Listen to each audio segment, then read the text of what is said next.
Thank you very much. It is really an honor and a privilege for me to be here. As I have said last year, I've been coming to the monastery ever since I moved to this area, and I love it. It is one of the most peaceful places that I have ever been, and I've been asked to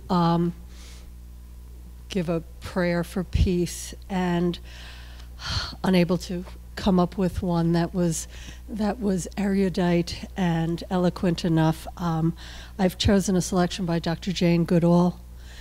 We pray to this great spiritual power in which we live and move and have our being. We pray that we may at all times keep our mind open to new ideas and shun dogma, that we may grow in our understanding of the nature of all living things and our connectedness with the natural world, that we may become ever more filled with generosity of spirit and true compassion and love for all life, that we may strive to heal the hurts that we have inflicted on nature and control our greed for material things, knowing that our actions are harming our natural world and the future of our children, that we may value each and every human being for who he is or who she is, reaching to the spirit that is within, knowing the power of each individual to change the world. We pray for social justice, for the alleviation of the crippling poverty that condemns millions of people around the world to lives of misery, hungry, sick, and utterly without hope.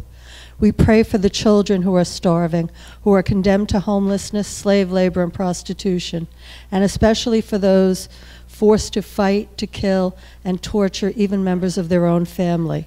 We pray for the victims of violence and war, for those wounded in body and for those wounded in mind.